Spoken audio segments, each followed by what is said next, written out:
manufacturing, given that there are a plethora of contradictory policies being made both at home and abroad. So without any further ado, let me welcome you all once again and hope that you'll enjoy the ensuing discussion session. Thank you.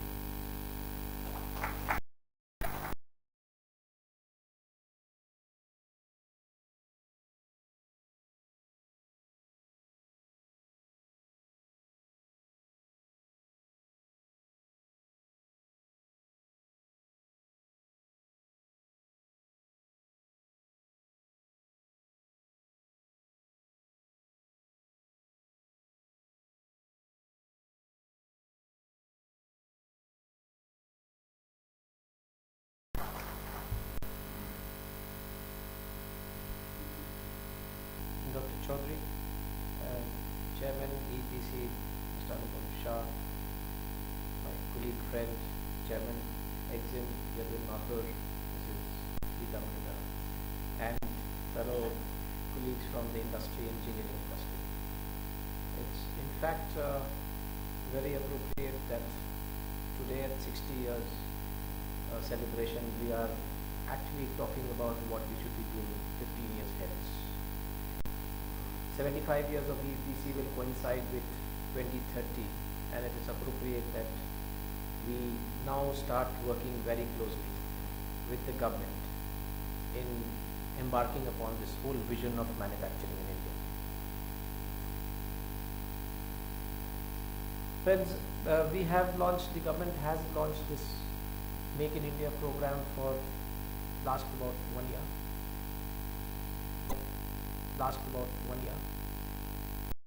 In the real sense, because our scales are very poor.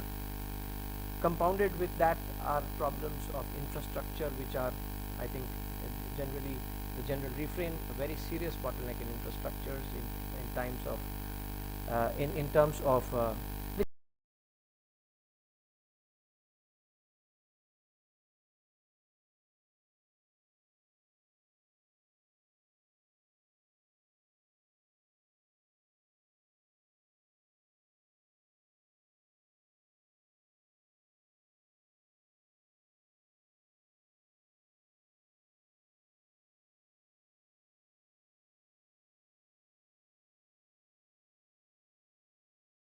and in the process a large amount of in this adjustment a large amount of units just vanished. Some grew, a large amount of them vanished. In this era now, we have in late 2000s and early 2000s, we have signed a lot of FTAs. There is a new dimension to entire manufacturing now. It is time that the industry learns these nuances of these FTAs, and can we request the panel to have a discussion on how today the FTAs are a bashing point, but we in the Commerce Ministry feel that we are losing out a big opportunity by not understanding the implications of the FTAs. FTAs open upon a huge amount of possibilities. We have not been able to use these possibilities. Can we formulate some very good views out of this discussion as to how to leverage these FTAs to the benefit of manufacturing?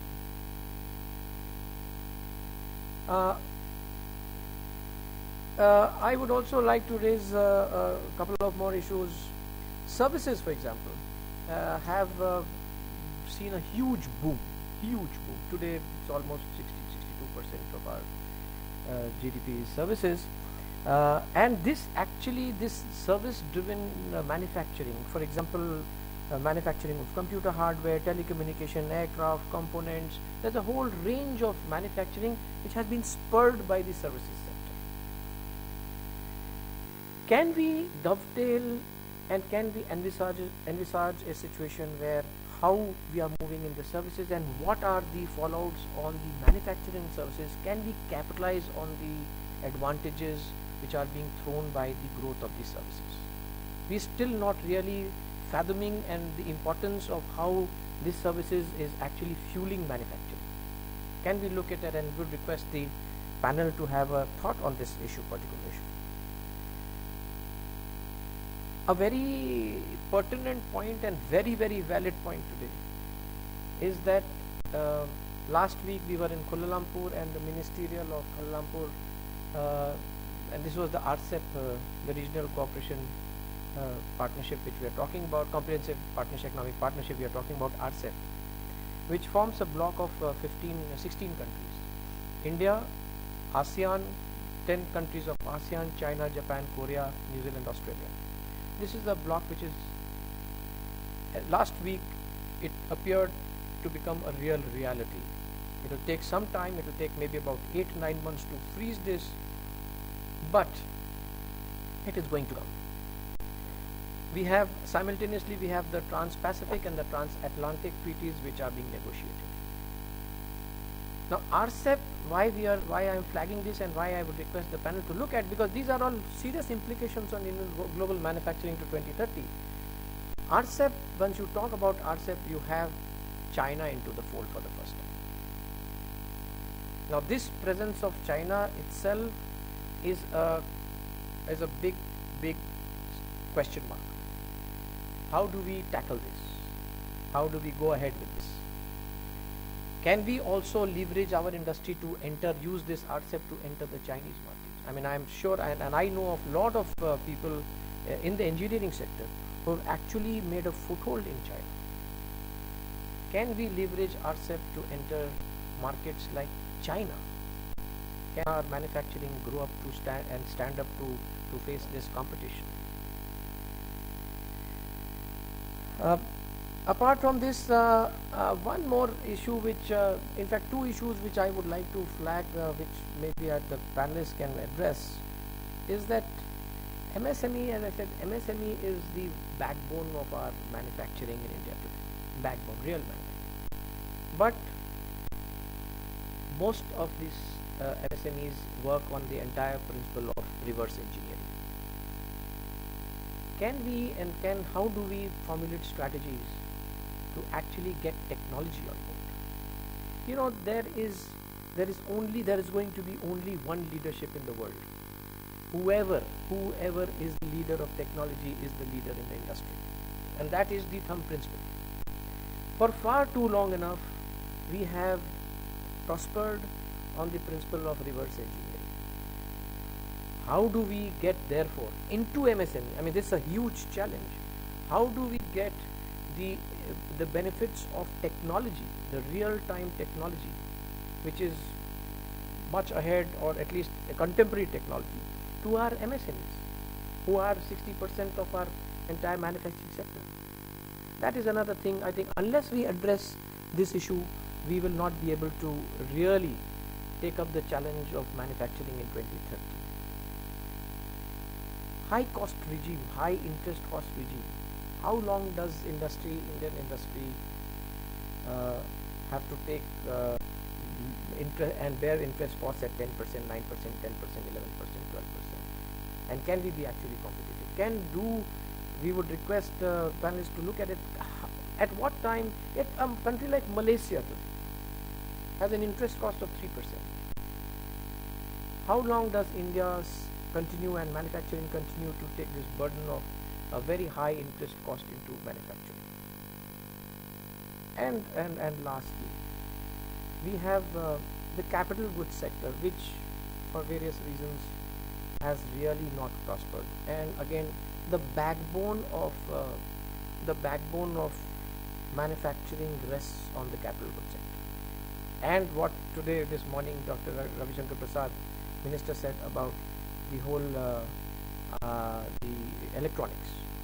So electronics and capital goods are going to be the key to manufacturing in the next few years. Embedded IT technologies and real capital goods manufacturing. I think these are the two key drivers which will drive the manufacturing in the next 15-20 years. I think I have said enough.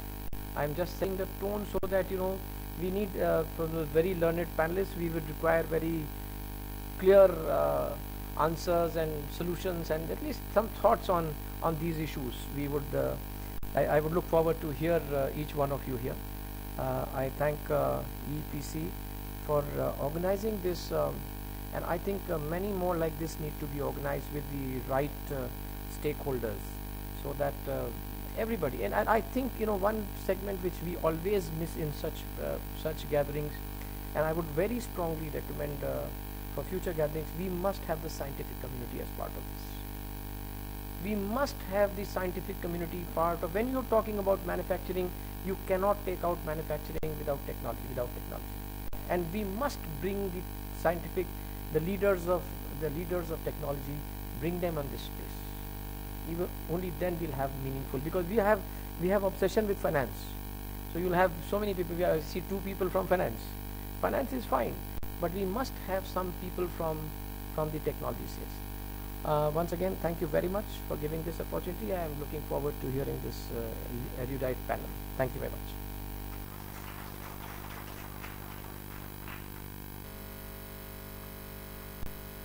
Thank you so very much, sir, for your views and in fact setting the tone and the context of the panel discussion. And as you said, that with the Make in India program and various initiatives being taken by the government, the momentum has already been set in. But to keep this momentum, it is now going to be necessary that the industry also joins hand. The government from their side have already expressed the vision. They are ready to do the hand-holding. But now the industry takes those right kind of moves to be with the vision of the government of India. And you also aired a lot of concerns, a lot of food for thought and discussion for our panel discussion, especially on the part of the technology.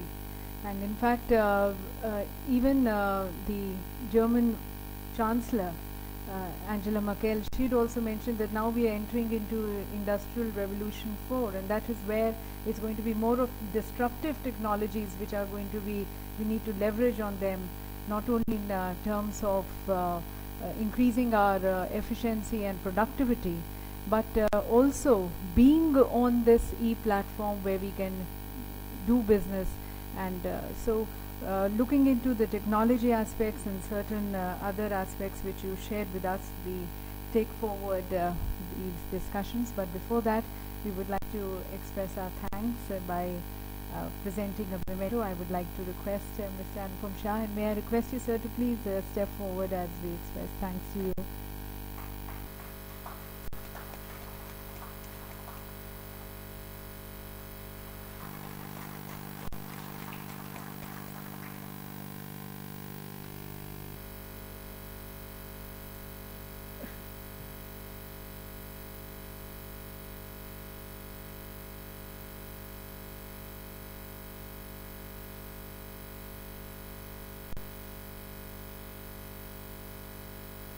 And now we invite our panelists for the discussion, inviting Dr. Saumitra Chaudhuri, Chairman, All Industry Rates Drawback Committee, Ministry of Finance, Department of Revenue, Government of India. And I would like to request Mr. Pankaj Chadda, the Regional Chairman, Western Region, EEPC, India, to kindly present the bouquet.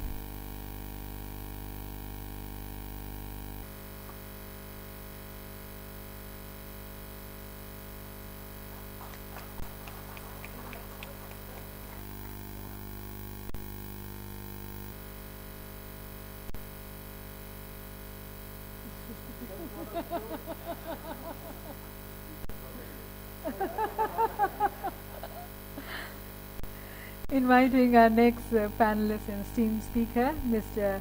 Yaduvendra Mathur, Chairman and Managing Director, Export-Import Bank of India, the Exim Bank.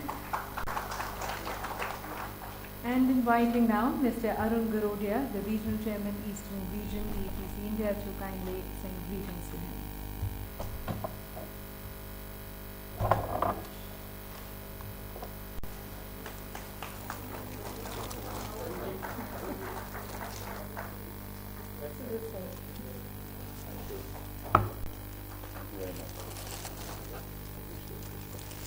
And now inviting Ms. Geetha Muralidhar, the Chairman and Managing Director of ECGC.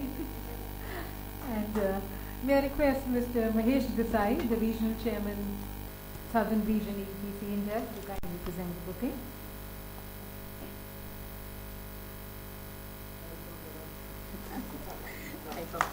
Thank you so much. And this session, ladies and gentlemen, is going to be moderated by Ms. Khuri of CNBC TV 18. I take the pleasure of inviting her here and would like to request Mr. Shri.Yaduvendra, the Additional Executive Director, to kindly present the debate. Welcome.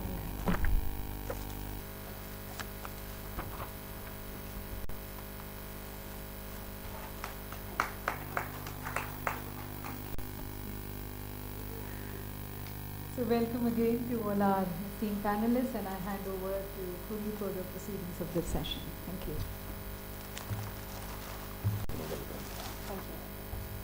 Thank you, Vimi. Hello, everybody.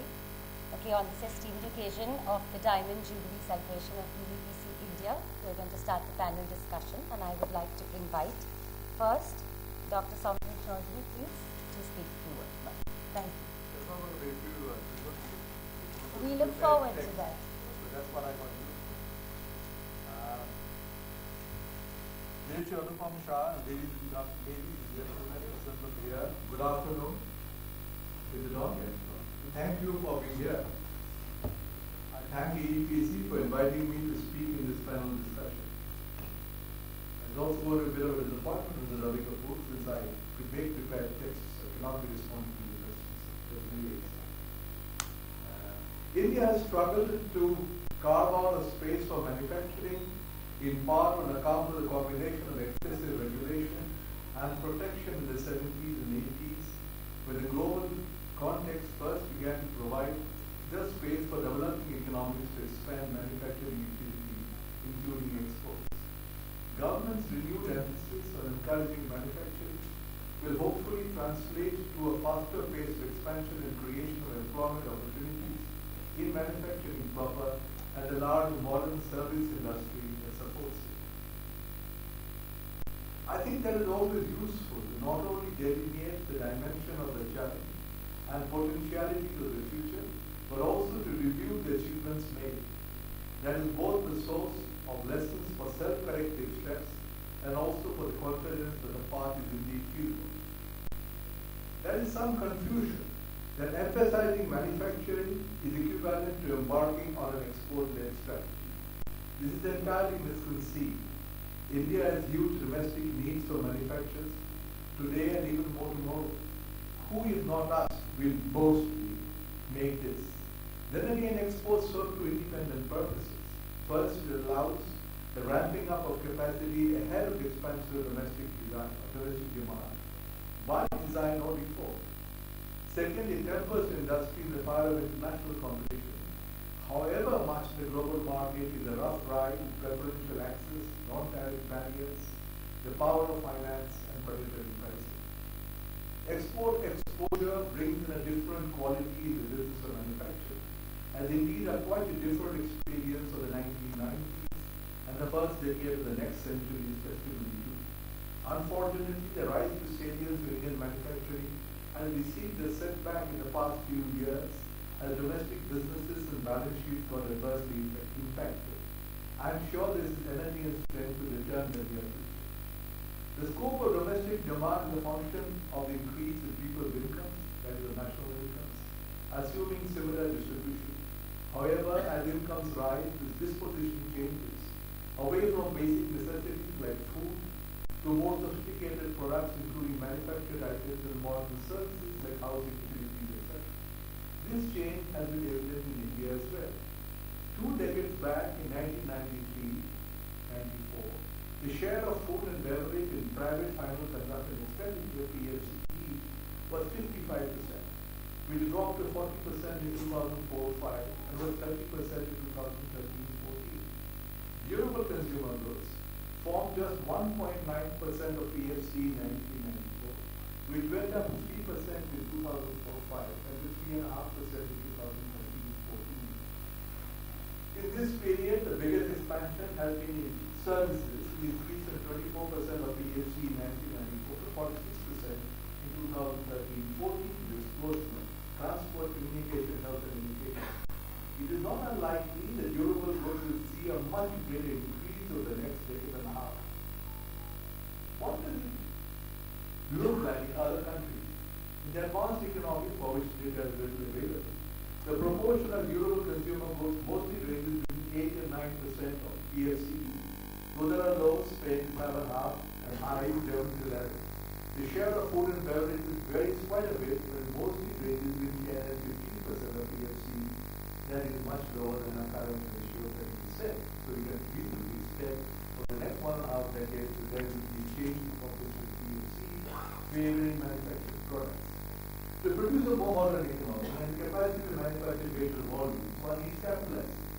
In India, presently, the national level, about 60% of gross fixed capital formation (GFCF) is in terms of construction and 36% is in terms of machinery. The non-financial corporate sector, private and public, the proportion of machinery in GFCF is much higher than 70%. So while general infrastructure and housing boost construction, it entirely requires more manufacturing, asset-based and corporates drive the demand for capital machinery. As the investment rate has climbed from the mid-20s to the mid-30s, the domestic demand for such machinery has increased and will rise further. What will increase the size of the next question automatically? Now, size of the engineering economy in 50 years to 2030. This is a hard question to answer given the development time in the past several years and this will be today.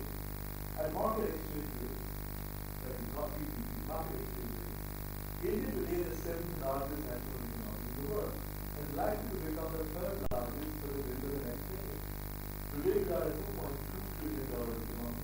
That may become a $10 trillion one by 2030, which would mean that in combination with the increase in durable goods composition of PSE, the increase in domestic demand for manufacturers will rise by more than an order of 5 times over the coming 50 years. 5 times, 50, 5 times larger economy composition more weighted towards durable goods than that between the next 15 years. In 2004-05, manufacturing value added was 15% of GDP. This is risen 18% in 2011-12 with no base year. There is a widely believed misconception that the share is far too low. In the USA, the height of its manufacturing prominence after the Second World War, the peak share of manufacturing value added in 1957 was 26.9%, of which 16.1% was durable, which dropped to 17% in 1987 and now is 12%. In the early 1990s, the counterpart figure for both Germany and Japan was 23%, which is now 18% and 20% respectively. Only East Asia recorded higher share, 34% in Japan and 28% in Korea. There is, of course, a related question of employment opportunities to reach the manufacturing. Bumping up the share of manufacturing to about 25% of GDP by achieving faster growth in manufacturing than the rest of the economic field, though we have been doing quite the opposite in the past few years. For economic sustainability, that has to be combined with maintaining the rate of technological improvements to keep pace with the base just the world. For financial sustainability, the business has to be profitable. People are very shy to say, I need to make profit. A few times starting business profession. We could have made up the fact we're not making profit, the business won't grow. I have seen from very close quarters one industry which has changed dramatically before my eyes. They are leading and possessing important fabrics of their current business. And even past the technological capacity that we have today. And at the time the MFA, the multi-fabric agreement ended in 2004, we would have been able to reach the harvest in China again, but it did not. However, there is a later development. The other industry is one that I have little direct experience with, namely the manufacture of power generation. I know that in the middle of the last decade, as we try to ramp up our power generation capacity, the severe constraint that painfully came to the fore was the fact that we had one producer, and his capacity was 5 gigawatts per annum. As nobody else seemed to have spare capacity, or was interested in, we need to be trying very hard. A large part of the private power generating capacity that came up in the 11th plan period was based on Chinese goods. The exhortations of government and the self-awareness of engineering industry and the initiatives constructed this bill. Even if there may be some doing, the response may have been too forceful perhaps. From the document, Indian Electrical Equipment Industry Business Plan 2012-2022, which has the one gathered that as much as 25 gigawatts of PTG, boiler turbine generation capacity, had been commissioned by that date. This may have increased to 40 gigawatts for boiler capacity and 38 gigawatts of PV capacity today. From virtually one producer, there are now 9. The order position at the moment perhaps much lower. But India, with the per capita part of consumption, is amongst the lowest even among developing countries, lower than Vietnam. As a long way to go, the problem that may be plaguing the power business today is fuel costs. However, by default, capacity has run well ahead of the likely domestic order book, and the industry will have to develop a plan for exporting power generation capacity to third countries. And credit and itself always will play an important role. Other ways to find a partner to provide the credit and supply partnership. I know there are such proposals, and there is indeed an excess of capital sources from all the development world. So bankable projects are harder to find. Then of course there is a motor vehicle industry. There is supporting the component use. There is put India on the world map as one of the largest national parks. And of course it's not for global supply. Last year we exported 620,000 passenger lanes, 83,000 commercial lanes, 430,000 three-wheelers, and 2.5 million two-wheelers. For a country, I grew up in that country, where the available choice of personal transport used to be a joke. This is truly transformative. Finally, a few comments on veterinary exports in general. Veterinary animals fall under FIPC 7, which is the United States, the United Nations System Classification. It includes office equipment, telecom, and other electronic goods. It is best to ignore these for the moment. I have also ignored related railway rolling stock and aircraft where exports in any case are not very large. That leads us to all manner of general machinery on one hand, the motor vehicles on the other, with one hand activity. In 2000, global exports of general machinery, including parts, were 796 billion. This increased to 2.07 trillion in 2013. The export of motor vehicles was 552 billion in 2000, rose to 1.3 trillion in 2013. Similarly, exports have been growing modestly, 110 billion in 2000, 140 billion in 2013. If we add it all up, the total for 2000 was 1.459 trillion, worth 3.537 trillion in 2013. We have exported engineering items that made 70 billion in 2014-15, as the chairman reminded us. But 31% of the service and non-service manufacturing is 20% in the EU. That means about 48 billion to be mapped, and 48 billion other than metals, to be mapped against the global total of 3.537 billion in 2013, meaning there are a global market share of about 1.3%. Clearly, there's a lot of potential. Finally, let me point I'd like to make here. Our comparative advantage at the moment lies in people design for oversight with very skilled human power. We can go alone or in partnership. In the latter case, we go in partnership, we can leverage someone else's balance sheet, technological establishment, and favor current companions. There is a substantial, very large potential for this kind of business. This can give us a higher share of the pie and also relieve excess capacity to the partner business. However, this equation may not last forever. The US, the UK, and others are trying to increase our manufacturing, and it is increasingly moving away from the top floor to the design and control to manufacturing separately. The sensible Germany is maintaining pre-admits and manufacturing despite escalating trade costs, improve the function as well. Long after what I say, the opportunity to create and has this outdated trust. And then rigorous chemical manufacturing is also including the horizon. From an enzyme based industrial chemistry, great chemistry setting up, to nanotechnology, to robotics, artificial AI, artificial intelligence. So we need to keep sight of these developments and try and seize the opportunity that is available. And the quicker we can do it, the better it will be. Thank you very much. Thank you, Dr. Chaudhuri. All the statistics that you gave us were not just revealing but also thought-provoking, and somewhere along the line even I thought the progress stats that you told us makes us want to pull up our socks and knock on the door of new opportunities. I will look forward to that. Thank you once again, Doctor. Next on the panel, I would like to invite Mr. Shri.Yaduvendra Mathur, Chairman and Managing Director, Exim. Thank you. First of all, I'd like to really thank Chairman Anupam Shah for inviting me this afternoon. And it was a pleasure to have interacted with him and his colleagues in Calcutta and maybe I was not on his radar but for that interaction last week, and I'm very happy to be here. So Ravi Kapoor, my esteemed colleague, and the panel, and I bring greetings from the Exim Bank of India. I'm sure many of you in this hall are aware of the bank, but just to repeat that we are an export credit agency. That's it. We are a creation of the Act of the Parliament. In 1982 we got created, and we actually promote India's globalization, international trade, and typically we finance and facilitate. And this mandate of ours, initially in 82, 83 when we were up and running, at that time it was to give short-term credit, typically pre-shipment, post-shipment, short-term 180 days, 360-day credit for exporters and for importers.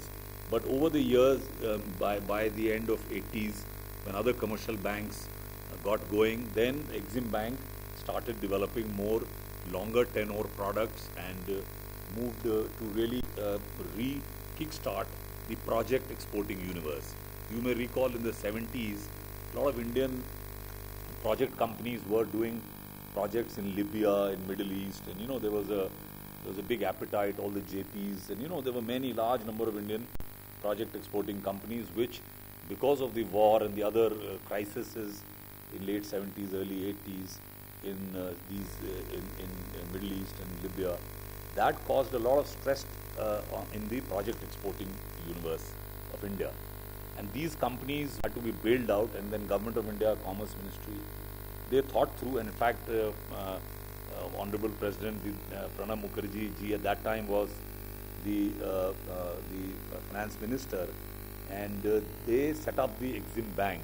And I'm very proud to also share that Mr. Shah, Anupam ji's father, was also on the board of the first Exim Bank. Now Exim Bank has matured over the years, and now we are a full-fledged classical export credit agency which is focused on promoting project exports from India. And that's where I will begin my intervention today to propose that while we are in the Engineering Export Promotion Council looking at merchandise, and we're looking at also engineering services exports, the one bridge for this is to look at our export effort as a project. That means we look at deferred payments. Typically the RBI under the erstwhile FEMA, or FERA, now FEMA, defined project exports as anything where there is a deferred payment. So when you export to your buyer, somebody buys from you, but he pays you back over a extended period of time, then it classifies as a project export. Now this is an instrumentality which my sense is the Engineering Export Promotion Council is not very well geared up to. And because I've been Chairman Exim Bank for 1.5 years, but Anupam Shah or any of his colleagues have never contacted me. So I really don't know who are your, but not only EEPC, Ravi, but none of the export promotion councils engage with the Exim Bank, probably because they feel that the way to export is merchandise, is to go to DGFT, is to go to a commercial bank, get a cover, ECGC. I'm on the board of ECGC, Geetha ji is on the board of Exim, but we can exchange notes of the way currently exports are being looked at is quite a la carte, split into small slices, and that's where probably the challenge is. And maybe that's where the opportunity also lies. You are looking at a highly competitive global value chain which is already spread all over. There is nothing like the final product. It is all a part of a intermediation. It's somewhere in the whole loop that we will have to piggyback ride and take a part of the ferry wheel of what we can do. Just to give an example, the manufacturing issue could be, we could just throw open this figures, it might be wrong, that an Apple phone which is sold in a US market for typically $500 is actually shipped out from a Foxconn factory in China at $175. So the US, Apple in US is actually unleashing or unlocking $325 on a phone And Foxconn, unfortunately, doesn't keep that $175. It only keeps $7. So $168 is the cost of the inputs that are going into a Apple iPhone. It goes to Australia, it goes to Japan, it goes to Taiwan, it goes to South Korea. So out of that $175, out of China, only $7 is what Foxconn is able to retain on a retail shop price of $500. So the bandwidth where the game of manufacturing is on a $500 phone only $7. So you set up a Foxconn factory in Maharashtra. So what at the end of the day, the Apple is going to say, look here, if you can export to me at $173, right now you were exporting from Foxconn China at $175, you export at $173, I will buy from Foxconn Maharashtra. So the game is limited to only that $7 where India and China can fight itself to death. It might come down to $2 or maybe $3. But by that time, Apple would have priced its phone to maybe $550 or $600. So my friends, my only proposition is, it is the complexity of the product and it is not the manufacturing activity per se where we bicker about what is input costs, and Ravi was mentioning about the incremental capital output ratio, the ICOR, which is what are the input costs. So while we should not neglect that, I'm not taking that away, but my sense is that the real collaborative make in India, made for India, but made for the whole world, is when we can actually really create a brand. A brand is where the unlocking of the value is happening. The same Foxconn is a contract manufacturer. It is making phones for many Chinese brands. But those Chinese brands are not able to sell for $500 because something has gone wrong, that you and I as customers are not able to discount the same manufactured product just because of the branding, maybe definitely superior features. So there is something going on which we need to understand, even as an engineering council member, that how does my product fit in? Where is it going? Let us follow where my products are going. You know, we look at the trade deals. Ravi mentioned that very correctly. Bangladesh is now a bigger exporter of textiles than India. Bangladesh has overtaken India, and they did about $33 billion of textiles against India's 27 or 28 billion. Now, how was Bangladesh able to do it? They were importing the yarn from India or maybe China and going round tripping via UAE. And so though India is making all the components, even the textile machinery has gone from India into Bangladesh. So something has happened that they're taking advantage of a tariff, of a preferential duty structure that Bangladesh enjoys, where we don't figure it out, and we are probably too late. Like Ravi was saying, with the TPP coming in, if you see the global agreements, the ASEAN, then RCEP and TPP, and you figure out, then you see in that Venn diagram, it's a very interesting Venn diagram. If I had the PowerPoint, I would have showed that. You will see classically India has been really left out. We are nowhere, in none of the deals we figure. In the APEC we are missing, in the TPP we are missing, in ASEAN we are so we are actually currently only stuck with our free trade agreements, which like Ravi very rightly said, when these were signed, the other countries took 95% of the advantage. We were not able to even take 5%. So, and why we couldn't take it? Because we couldn't figure out how do we collaborate and enter into other markets by using what was provided. We thought that Singapore cannot export paints into India. That's what we typically thought. Or we thought that Vietnam would not be able to export air conditioners into India. But what did the Chinese do?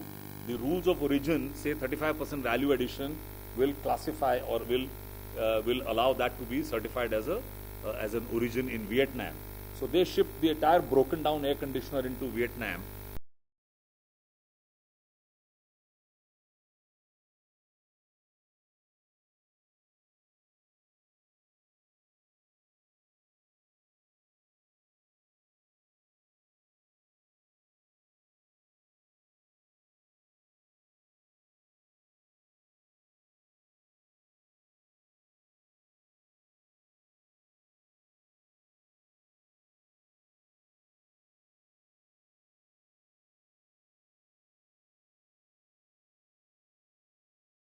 something happened that the industry was actually very, very smart.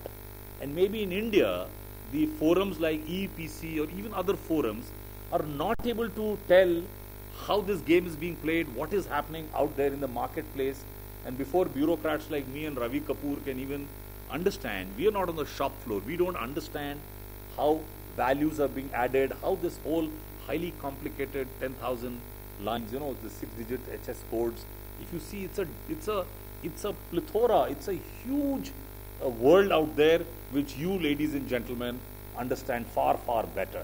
And I think that's where in the manufacturing, so though of course not to take away the growth of engineering, if you see the figures over the last 7-8 years, the engineering exports have been consistently growing at 10-11%.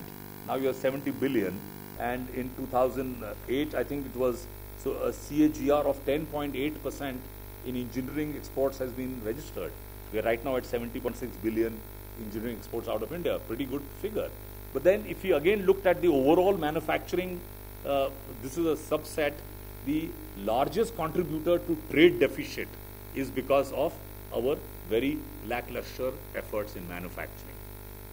So how do we really look at the manufacturing of high-tech, value-added, and get away from our excessive dependence on imports for meeting the domestic demand? The other thing I'd like to flag is this whole Make in India, which is tripped around, this 3 issues of those 25 sectors have been identified. There are government measures improving ease of doing business. Then the FDI policies, caps have been increased, restrictions eased, and of course building the new infrastructure, new corridors, smart cities, better communications, and the skill development efforts. And ultimately, Make in India should not convert into just an import substitution activity. I think that is one huge challenge. Many people are looking at opportunities at what was getting imported. Can we go in for an import substitution? That is not at all the vision. It is really making for the world. And unless you cannot export what you make under the Make in India, you will not be efficient. And the strategic focus thus has to shift to machinery, and that too on capital goods. And like it was talked in earlier sessions, that the deficits in the capital goods, that has been exhibiting a decline. And one of the reasons why the imports grew up more and low capacity creation was definitely the inverted duty structure that favored the imports. But of course, we are very lucky that the new policies are now reversing the inverted duty structure, but still there are many gaps. For example, in machines for preparing textile fabrics, cotton carding machine, PCB drills, PCB routers made from solid tungsten, carbide blanks, rods, pressure vessels, boilers. So still the inverted duty structure is continuing. I don't know why these were left out. We should very quickly address wherever there is an inverted duty structure. Then this, of course, leaves us with the five.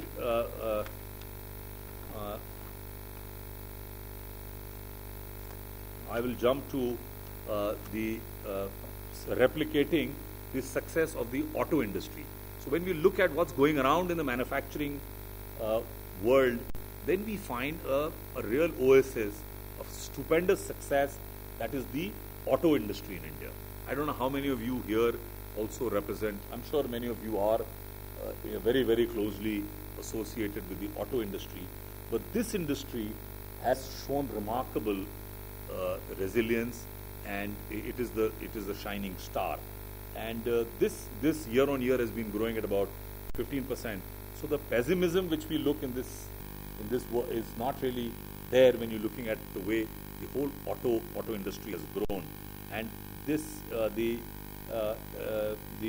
export of Hyundai and Maruti, which are literally homegrown, they're leaders in domestic sales. They are outstripping a Ford and a Volkswagen, and this is really showing that there is great acceptance for the Made in India brand overseas. So when we're talking of a national champion, and Yogi Deveshwar the chairman of ITC, his annual report makes very interesting reading. If you've not read it, I would encourage some of you to read. And even for us as policy makers, he's really talking of identify your national champions, identify your national brands, and then propel and support with a national effort national brands. So let's say a Maruti, typically, though it's whatever origins, it's an Indian brand. So these national brands, national champions should be supported. The Exim Bank of India is very proud when we can support the export of Ashok Leyland buses and double-decker buses and trucks under the buyer's credit scheme in partnership with the ECGC. So we give a loan to a foreign government and they place the order on Ashok Leyland, and Ashok Leyland is able to export its buses. So over $100 million we are going to give to Zimbabwe and Tanzania and Senegal. So there are many countries where Bangladesh will be importing 500 Ashok Leyland double-decker buses under the lines of credit that Exim Bank will be extending to Bangladesh. So there are some strategies which are already in place, ladies and gentlemen, for shipping out your fully finalized goods as project exports. So it's not that the Indian goods were in poor quality, that they were not able to access markets. It's because you were not able to carry the credit for the buyer. So whoever is buying your goods, if you can also extend a credit to that fellow, like you and I bought houses or we bought cars just because HDFC was there to give us the loans to buy from DDA, so the whole housing boom took off because of the availability of credit. So Indian goods, if they are into a project mold, they can attract credit from Exim Bank, from other structures under Government of India's lines of credit, and we can really ramp up. As we speak, over $30 billion of project exports are being supported by Exim Bank through funded as well as non-funded routes. Under the lines of credit, the sanctions are in excess of $15 billion to 65 countries. And the buyer's credit under the National Export Insurance Account, maybe Geetha ji might speak on that, because that National Export Insurance Account is controlled and managed. So we have credit mitigation under this structure, but it has to be a project. We are not supporting merchandise or goods in that.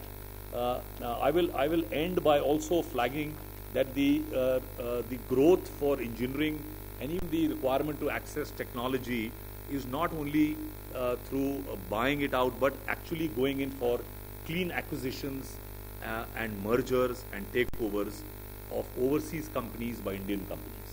So if you are you've got a strong balance sheet in India and you find out that there is a attractive takeover or an acquisition proposition, please adopt that. I can give you large number of cases in which we have supported Indian companies to aggressively go and capture the marketing chain. Himmat Singh Ka, I can take the name, silk manufacturing unit in Karnataka was one of the big exporters of silk fabric in US. But the entire US silk furnishing fabric market is controlled by 3 distribution companies which are 80 to 100-year-old American companies. They control the entire US market for silk furnishing fabrics. And they were threatening this Indian company that Chinese supplies are now entering the US market and you will have to give better, deal and better term. You know what happened? This Himmat Singh Ka company approached Exim Bank. Exim Bank understood the market. It only cost us $70 million to buy out those 3 American companies. So Himmat Singh Ka has actually done a reverse and he has purchased the entire marketing chain in US. It only cost him $70 million. So now his risks, like we are scared now that our market in US will evaporate. So what if you controlled Walmart? But we don't. We can't buy a $100 billion company like Walmart. But definitely there would be cases. There is this Aurangabad company which manufactures, automobile gears. I think they are into gears. It's a Aurangabad-based engineering company that manufactures gearbox. Now what it did, small company. They went ahead, took a loan from Exim Bank. We gave them, they formed a wholly owned subsidiary under RBI rules. We can lend for to a parent Indian company which sets up through a wholly owned subsidiary, an acquisition deal, and it will be injected in your company as a loan, and you can put it into your wholly owned subsidiary as equity and do an acquisition. So this Aurangabad company went and acquired the company in Spain to which it was selling its gearbox. So now this Aurangabad company is really the market leader in entire European Union when it comes to gearboxes. These are brilliant examples of small, quick-moving, efficiently run Indian engineering companies which have gone, and it's like the David and Goliath story. So many of you are really, you can really go and capture big engineering companies overseas. Don't be scared, don't be, you got to play this game in the way it is being played. You cannot go and beg for technology to come or to get orders. You got to think through, and if you have it in you, please go ahead and acquire companies. Right now the European market is in trouble. There could be great acquisitions to be made. Why aren't you doing that? So when you really want to kickstart your technology, go ahead and buy that company from whom you think you can, the pricing, the valuations, because you have access to your Indian market. You can actually dismantle that whole European company and ship out that company and reassemble that company in India. How did the textile revolution take place under the tough scheme many, many years ago, about 20 years ago? I also ran a textile mill 25 years ago in Bhilwara. And we were importing, the looms which were second-hand looms under the schemes, and see, it really created the boom. So there is a huge potential for Indian companies to do overseas acquisitions. The other thing is R&D. Mahindra & Mahindra was financed by Exim Bank for developing its Reva electric vehicle. Actually, Mahindra and Exim Bank, many years ago we supported them in an R&D. Now we are helping them to sell the Reva electric vehicles in Bhutan, because Bhutan has got an ambition to become a absolutely green city. They will want only electric cars to fly around in Bhutan. So we are trying to work on a deal. So I'm saying there can be a lot of structured deals under innovative financing modalities. You have to make your product a part of a project, and this will need collaboration. It might need more joint ventures between the manufacturing companies in India. You got to collaborate. Like instead of one of your friend exporting the transformer, somebody else exporting the wire, the conductors, the insulators. Why don't you all get together and go and execute a project overseas? This is what we are trying to tell under the lines of credit. Original equipment manufacturers should go ahead and be project expo. I know we have Skipper, people from Skipper sitting here. I know they are operating in Africa, but they are also original equipment manufacturers. So they are manufacturing transformers, then they are going and executing a turnkey project. That's the way. Don't be contented just by doing your engineering goods and thinking that, oh, I only make a small part. See how it fits in, how you can create synergies within India, and then I think there is funding available for you to not only reduce your costs. I take your point that interest rates and these things are concerns that you have, and maybe we can learn from some other countries. I'm told that in Brazil that they have, because Exim Bank is also the signatory under the BRICS interbank agreement, and there is a financial package that Brazil provides. So they give nearly 400 bips, 4% lower interest rate is available if any capital goods or any engineering company buys locally manufactured capital goods. So if you buy a lathe machine or you buy any equipment which is manufactured in Brazil for your factory, then under the scheme in Brazil, they give you up to a 4% discount. Maybe we could in India have a look at how to encourage you guys to use Indian capital goods only. Canada also provides dual tax credit allowance that rewards both incremental expenses and R&D as well as a level spending. So there are other some things we can learn from other countries, but I will stop at this stage. I will love to take questions, and since we are on a panel, please feel free. Thank you so much for this opportunity. Thank you, Mr. Yaduvendra. You have definitely opened up a lot of thought-provoking ideas there, a lot of thoughts. I myself, for one, have a lot of questions. I'm sure you all also do. Right from the iPhone examples you gave to what China did with Vietnam and the Philippines, Singapore, a lot of questions coming up in my head. Thank you so much for that. And we are going to move ahead now with the third speaker. Ma'am, Ms. Geetha Muralidhar. Yes, please. She is the Chairman and Managing Director of ECGC. Thank you. Good afternoon to all of you. I thought ECGC was told us that we would celebrate first day diamond jubilee. You owe it to anyway. Our best wishes from all of us in ECGC, and I'm sure both of us have a long journey ahead together. In fact, just last month my colleague was with him for a long time and trying to work out some kind of a group policy for all the engineering exporters, particularly the members of the council that are good work. Mrs. Saumitra Chaudhuri was mentioning about export-led growth. So I told myself, at first I wondered, why do you want to have a panel with just Exim, ECGC, and of course a great economist? So, you know, it is proven beyond doubt that any country, if you want to make it big, you want to have a vibrant manufacturing setup, then it's better to subject it to international business. So that's so obvious, and that's why two export promotion institutions today are here talking to all of you. In fact, while he was mentioning that, you know, the service-led growth also did not last long, it doesn't sustain. So I have this bit of statistics. Of course, you know, our country is the fast developing, and we have the largest middle class, so-called middle class, and today we have youth, you know, they are ready to spend their 2 months' salary for an electronic gadget which could not last beyond 2 years.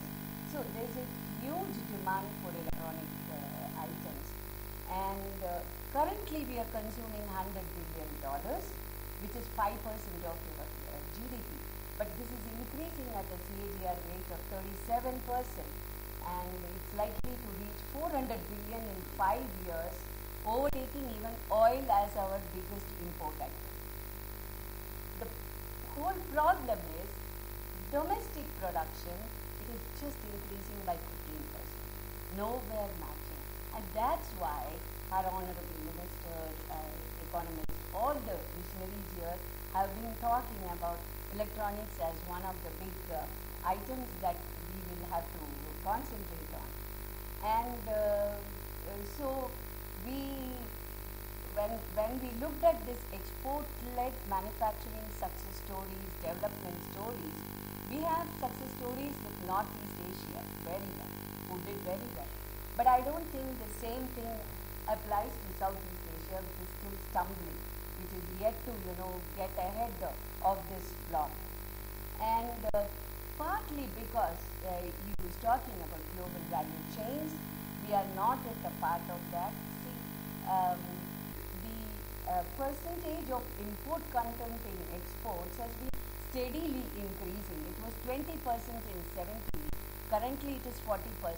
In another 15-20 years, it's likely to go to 60%. So the role of the intermediate goods, it has become so important, and it doesn't matter, developed world, developing world, big country, small country, but I think all of us have a role, all of us have to be part of this whole linkage. So we are talking about really, you know, inspiring ambitions, export ambitions, which is mainly the answer to the situation here. And while we were talking about export, I mean, we both always would say that, you know, there is one section of people who would tell us, whom do you export to? The whole world is in recession, the whole world is in dire straits, and there's just no takers for you, you're only going to get stuck. But what we fail to understand is the overall magnitude that exists and the share currently that we have. the catch-up potential is immense, and when some economists say that there is a shrinking demand in the Western world, I wouldn't agree. The demand can never shrink. It is just that the same demand, but a differential pricing is required, or differential terms of credit is required. And if you apply that same argument in 70s, the world was not a great place.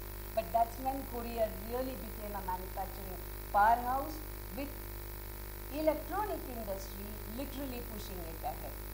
And so the opportunity exists, and we have to see how to claw back into this trade network that we have. How do we refocus on the exports?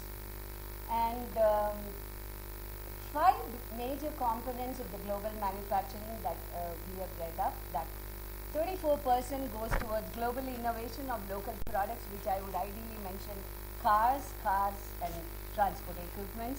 Then we have these regional processing industries, food processing industries, say that's 28%, 22% is energy and commodity intensive production, petroleum refinery products, 9% which would be global technological innovation, electronics and others, and 7% labor intensive, say like our textiles. So when we look at India, which is having the largest workforce, 13 million, and each year we are adding 1.5 million. 2/3 of the population of India, of course, is going to be less than 45 by 2035, and China, half of the population will be over 45. So clearly we have an advantage. And how are we going to make this Make in India really work? I mean, moving on from the sloganeering to actually putting it in practice by, okay, we saw the story of Foxconn coming into India. Either we could look at differential duties, we could look at a tax holiday, because that's how the software industry literally became a success story with $80 billion exports. I also agree fully with Mr. Mathur when he says, yes, there is going to be a next wave of high-tech manufacturing which is to take off from here. And in terms of not only electronics, I would talk about engineering goods, machinery, transport equipments, chemicals, which have better penetration and volume growth. In 2000, more than 50% of the exports went to the developed countries, very rightly said. Today, only 1/3 go there. Export growth, today, you are looking at a totally different direction. And perhaps that's why when the US economy was supposed to be recently doing well, it didn't have a great impact on our Indian exports. But the moment China and other Asian countries are in slow mode, immediately they're getting affected. But I would say, whatever be the situation wherever, there are 3 core elements to a trade cycle: information, credit protection, and collection. These are the 3 major things. And credit worthiness of your beneficiaries, your buyers, matters most, and political risk. Political risk is not simple these days. Political risk is not just war or civil war or things like that. There can be various kinds of risk, including cyber risk, and the recent developments are the way you can wait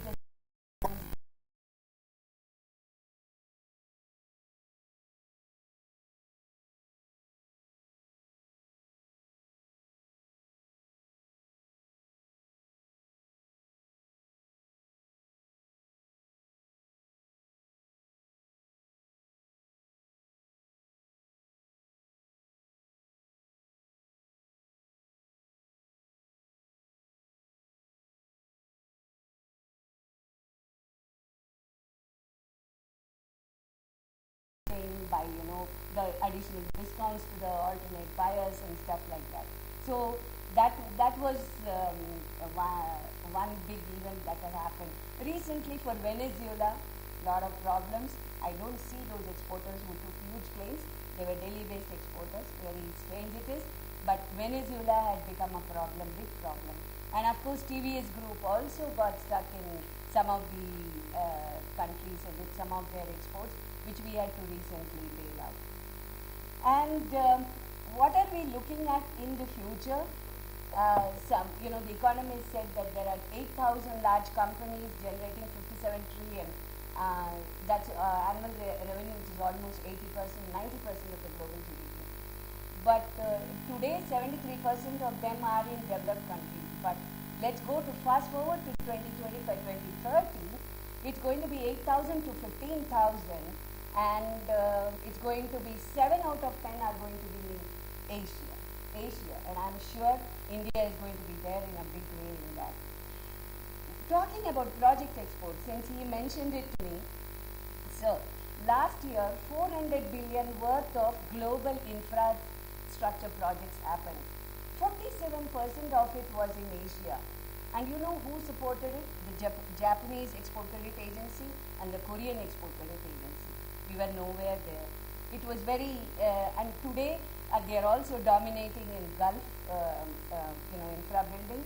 Now they are doing the Cambodian airports, Vietnamese power stations. And so there are 2 export credit agencies in this country. We have joined together to set up what we was mentioning as National Export Insurance Account, through which we are trying to push project exports to difficult markets where we have to give long, repayment terms.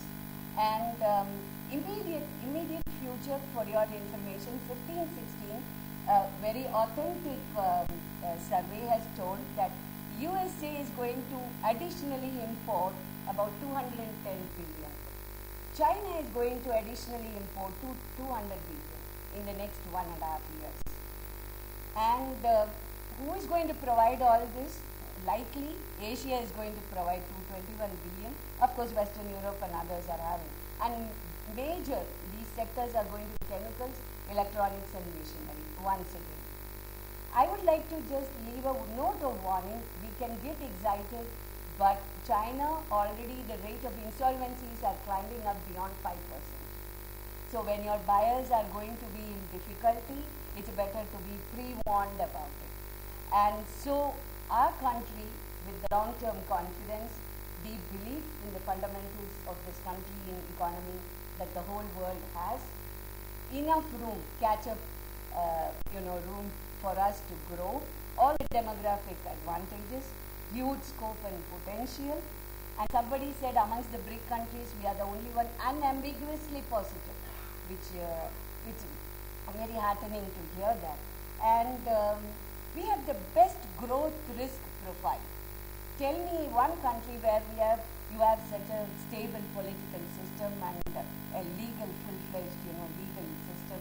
So you don't have it anywhere. In fact, with all this, manufacturing vision 2030, let's keep international trade as the propeller of engine of growth, no matter how big the domestic market is, because we have realized it's make in India and make for world.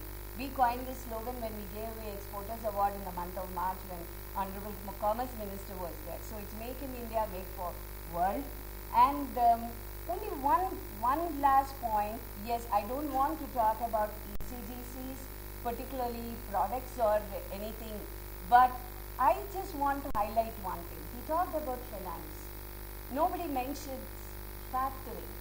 If you look at each of the country where manufacturing has been a big success story, they have been adequately supported by factoring. In this country, factoring somehow has had its issues. We had the loss about a year and a half back, but we are still stuck with stamp duty problems. We are still stuck with how to handle these. Should it be off-balance sheet items? Auditors just don't know what to do. They are still working on it. Let me tell you one thing. SMEs, who form 60% of your council, SMEs, as Minister said, backbone of the bone. SMEs cannot give collaterals to the bank. For bank, SME financing, how much ever refinance you give, how much ever funding you give to lending, it's not going to work. Bank will put all its terms and conditions. They cannot escape that. So I would rather suggest that let us see whether, yes, the Reserve Bank Governor is working on the factoring for domestic factoring, setting up an exchange, but it's taking time. But I would like to concentrate more on the international factoring, which is growing at the rate of 18%. And worldwide, you name it, Turkey, Mexico, Thailand, any of the Asian countries, China, everybody is on that bandwagon when it comes to short-term exports. So I'm looking at a scenario, if Indian exporters, Indian companies can bag the Deming Awards, right? Am I right? Deming Awards? It's supposed to be the Oscar for the systems. How is that? 45% of those awards since 2000 has been backed by our companies, Indian companies, all engineering companies. Why is it that we are not able to, with that kind of prowess, with that kind of capabilities and potential, why is it that we are not able to make it big? Yes, finance would, that is what I said. Let us see how, in a concerted way, banking, you need little bit of banking support for your pre-shipment also. Banking, factoring, credit insurance, how these three can come together to, literally give a hand to lift you up out of this current very, very, in fact, Honorable President also was mentioning, no, you may be doing a great job, but you have only a job. So let's work together and let us see how we can all rise ahead by 2030. Thank you very much. Thank you very much, Ms. Shri.Yaduvendra. And now I would like to open the discussion amongst the panelists, so we can have the panel discussion amongst you all. If there's anything you would like to bring up from what you've heard so far. Anything you'd like to Yeah, we'll get to the Q&A session. I was actually hoping that we could touch upon some points that Mr. Ravi Kapoor had addressed earlier when we had mentioned that number one of the things he said was price of transaction is high, and he was hinting at what progressive steps we could take to compete globally on this issue of the price of transaction being very high in India.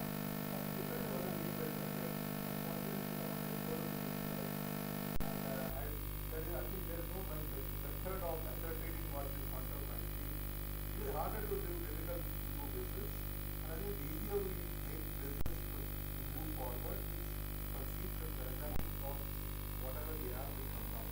But coming to the issue of, your before or before now, on FTAs, FTAs, there is a problem. I think there are a lot of people in the government today who think FTAs are really meant unnecessary.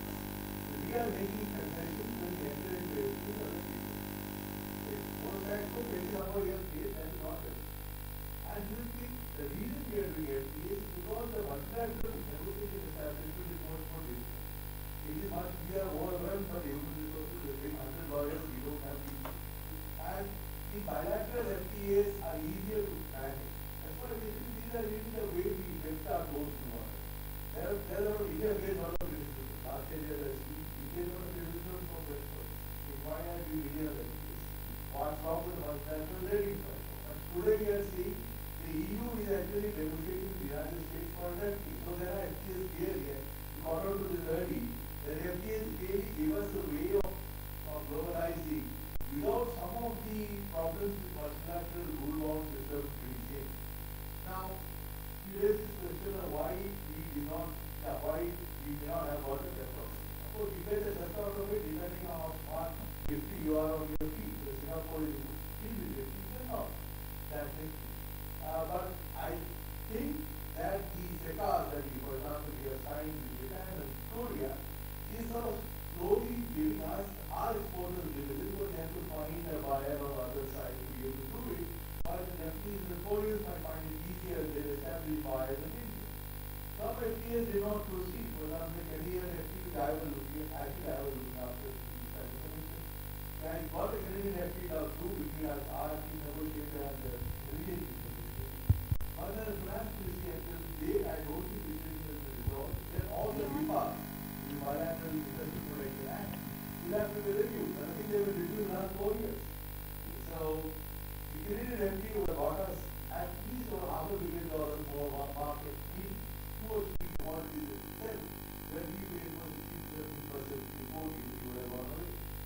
EU FTA, I believe SRO, the US Commerce Secretary, told me that we had considered it. It has been extremely useful for us in our range of activities. it provided some degree of cushioning for the automobile sector. But for some reason, the EU, after the EU Council, the EU negotiators wanted to reopen the deal. This is something I cannot do. We can't do an agreement and these are not happening. And I think there is now some further degree of resistance. The point is, these FTAs are in our interest. We have to give away something. We can't have it entirely in their own way. For example, the Department of Revenue, CBDT, looks at transfer pricing. They want to take the entire pie. You can never have the entire pie. You have to have only part of the pie. So some of the stuff that you're talking about, the transfer pricing can become a problem with all of these issues. The demand guys are adding margins of 40%. And say you pay tax on this, and that was the end of the story. So there's a lot of different kind of competencies you need to actually trigger at the same time. And it makes it difficult for us to do it because somewhere, and a lot of us, deep in our heart, we believe that we are holding some kind of a price and everybody wants to steal the price from us. So we are actually negotiating with everybody in the truth. If we have to advance our case, we need to be able to be far more aggressive about these things and far more aware. I want further about human resources. In 2005, it was the month, February or March 2005, we were given a reference to look at, I was around the PNESC at that time, we were given a reference to look at the JSGs that we got, not FTs. We found there was one firm secretary, one director, and one other secretary. They were running 44 JSGs. Whenever the minister had gone, as part of his general, cookies, one JSG was set up to look at FTs. This is ridiculous. I mean, all kinds of JSGs, there's no prioritization, and to deprioritize it, we put the ASEAN one on top, and many of the other JSGs were fall out of period limits and the back. And that's how we moved ASEAN, which is ASEAN plus 6, that one we talked about ASEAN. But I think the EPPI, I don't know, EPPI, Mr. Awali and I both thought we should take the initiative that EPP when they first came up in 3 or 4 years ago, and I imagine that at that time I think they both to him saying that we should take steps to EPP. But there was, everything had got them down. The Geetha was hanging fire, nobody wanted to do this, this is about the point pushing the FTA. So we just were not able to bring purchase. But this is the way the international market is. There's money to be made, there's national interest to be served, and everybody put the best foot forward. Nobody comes here with demonstrators and 2,000 dollars. We have to actually be part into the room. The best way will not be ECGC. That's why I and you will want to share that view that we should join. Because first get into the room, go and observe. Get into the room, see what other people are doing, and then if you're outside the room, you don't even know what happened. But unfortunately, we did not have a way. We did not go as an observer. So I think you need to be far more aggressive. It's not a benign thing, becoming a big economy, becoming one of the biggest economies in the world. This is really a minefield, and you have to be very much on your toes. You have to be open to all possibilities, and you have to be aggressive. And you have to have human resources, which we are short of. So look at the negotiating team which goes to the WTO. It comes with 100 lawyers. I'm not pushing here. They want to read this data, and they want to do deal with this also. So it's not hard at this, but so far, but we need to really step up on that action. So manufacturing, as I said, is not only about manufacturing proper technology, it's not only about FTA, it's also about human resources negotiation and human resources of being able to arrive to this situation. We have to be far more smart. But the question was, that why isn't industry providing that necessary human resource? So it's easy to say that the government should have, it cannot have. Because the really nuts and bolts, see, my sense is that Indian industry wakes up too late. It is not doing its act. I think, even if I may criticize a little bit, we need to have the vested parties, they got to really get into the game. Somewhere the industry associations, the guilds, the bodies, these forums, they got to be, apart from being only, waking up to organize an event or like an event manager, that's not needed. You got to really look very close at every product, sector, country, market. That hard work, my sense is that the industry has to really take the lead in this. And I don't know how, let's say the EEPC, since we're sitting in that forum, How does EEPC look upon itself? You know, it's easy to say that the government could do this, do that, and half a dozen wish lists could come to government, and it keeps coming all the time. But somewhere the industries to also really start working in the trenches, if I may say.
Input costs, maybe, they'll immediately come up with the input costs, power, infrastructure, all problems. But why is it not really materializing into actual production, actual price?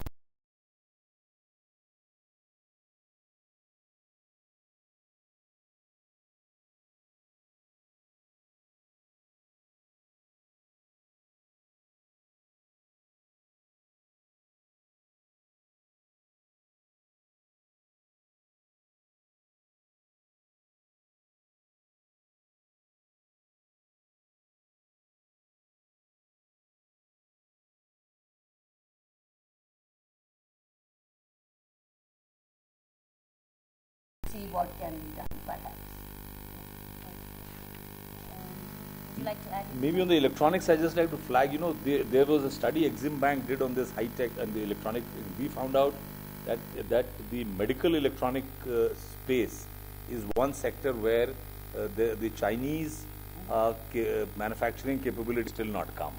And if Indian companies started making medical equipment, various types, and we have done a detailed study, we gave it to Commerce Ministry.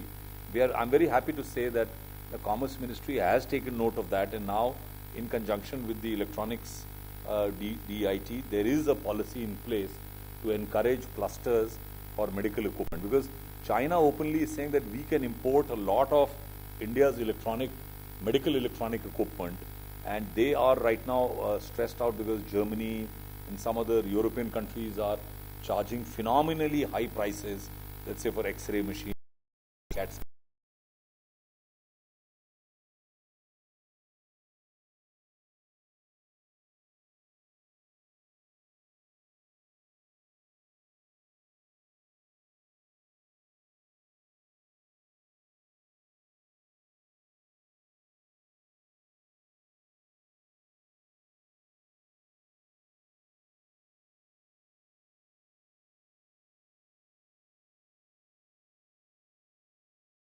Many think tanks, I would encourage EEPC to also start looking at the ITC trade maps, which is a part of the data that they share.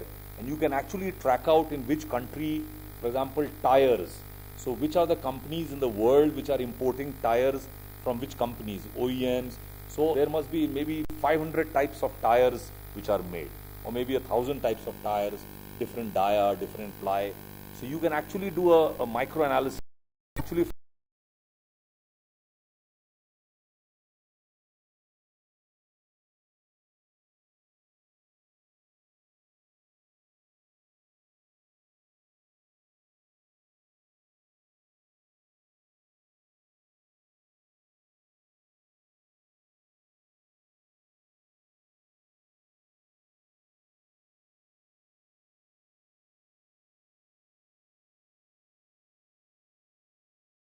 I'm only saying that there is a lot of intellectual work which can give you massive opportunities.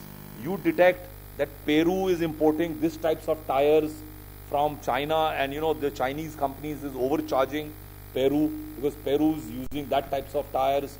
Maybe somebody in India sets up a manufacturing and you enter the market, and before the Chinese come to know, you have pumped in your products. So it is like a game of chess. And if you don't understand what products, which countries, what the movements are, there's a plethora of data. If you look at the trade related data, it's humongous. So somebody will have to look at it with a tooth comb. Government is not going to do it for you. You cannot later on cry and say, oh, in the trade deal, you signed that, I signed that. It's for the industry, it's for the concerned players to work in the trenches and take opportunities. One thing I'd like to mention, I will give credit to Mr. Ravi Kapoor for that. They have led an initiative to encourage Indian companies to set up manufacturing in Cambodia, Laos, Myanmar, Vietnam. This is called the Act East policy of the government. Not only look east, but act east, in which we are encouraging through the scheme of Commerce Ministry for Indian companies to set up manufacturing as a part of the global value chain. Intermediate goods can be made in India and final value addition. Exactly what the Chinese did through Vietnam into India. We could do the same thing back either into the Chinese market or European markets by taking advantage of the TPP which comes in. So over the next 3 years, we would encourage engineering council members to consider doing a part of the value addition in some of these four countries. And the Government of India Commerce Ministry through Exim Bank would support this initiative. This is a facilitation framework that the Commerce Ministry is driving, which is a very, very, very proactive, innovative step. Yes, at the end,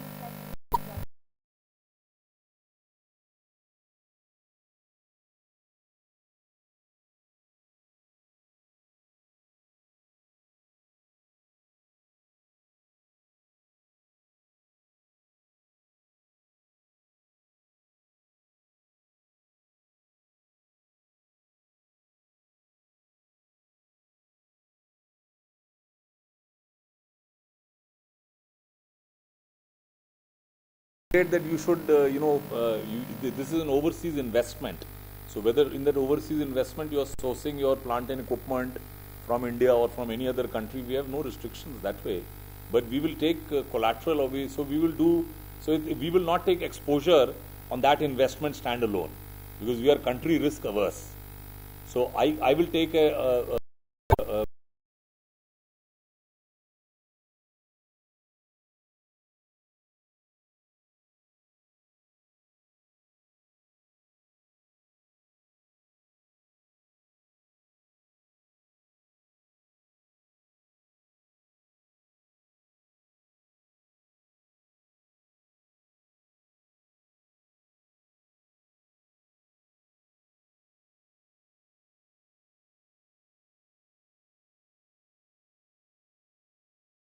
they give 4% discount.